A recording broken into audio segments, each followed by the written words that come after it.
Reb Baruch was all prepared for his Pesach holiday. He had all the guest lists set, all the food set, everything was in place. And then, last minute, he was asked if he could host one more guest for the whole holiday. This was a big burden for him. Everything was in order. But he debated, went back and forth, complained a little bit, and eventually decided, you know what, it's okay, I'll host this guest. After all, I'm the grandson of the Baal Shem Tov, and this guy is a former student of the Baal Shem Tov, so it's okay. But when the man showed up, he showed one sign that he was not happy with the situation. Instead of placing the honored guest at the head of the table, he placed him at the side of the table. And the guest felt this slight. And so, as soon as the guest sat down, he immediately started telling Reb Baruch a story. He said, you know, Reb Baruch, me and your grandfather, the Baal Shem Tov, used to always get invited for one Shabbos each year to a certain town. And in this town, they would always host us one Shabbos for the Baal Shem Tov, and it was the biggest feast, all in honor of him, and they'd pay him 100 coins. And we found out that the rabbi of this town had passed away. And so the Baal Shem Tov decided that I should be the next rabbi. So obviously I took the position, but me, not knowing much about Jewish law, I decided I need some help. And so I hired a dayan, someone that knows Jewish law better. But I really didn't get along with him. The man was cruel and honest. He would put me down in public. He would take money on the side. Every time we did a court case, I would pay him from my own pocket, and then he'd take more money on the side. He wasn't such a good guy, but I saw every year how the Baal Shem Tov would attribute such honor and such respect to him. And so after the first year, I decided to speak to the Baal Shem Tov. But when he showed up for his yearly Shabbos, I couldn't do it. I saw how much respect he was giving him. So I tried again the next year, still no luck. Finally, the third year, I resolved to have to do it this year. So the Baal Shem Tov showed up the third year, and the whole Shabbos I didn't get a chance to speak to him until he was about to leave on the night after Shabbos, and I went up to tell him my issues, my complaints, and he turned around and said, wait, before I leave I have to tell you a story. He said the Ramban, Nachmanides, he used to live in this big city, and the king summoned him one time because he recognized how wise the Ramban was in all types of knowledges. And so he sat there, and him and his ministers spoke with the Ramban, and he decided that every day he was going to sit with the Ramban for an hour and learn. One day he was learning, and the bishop walked in, and he wasn't even able to speak to the king because of how involved and how encapsulated the king was with the Ramban's teachings.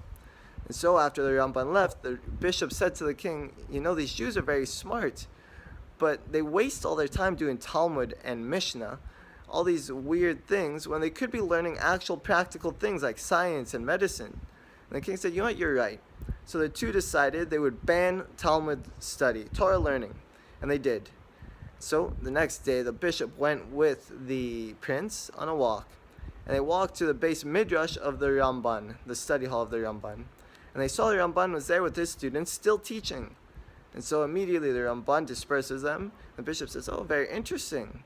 He sits down with the prince, and he shows him what a Talmud is, what the Jews learn, and he starts misconstruing everything, saying this is putting us down, this puts that people down, and the Ramban's calling him out on each one, no, that's wrong, that's wrong.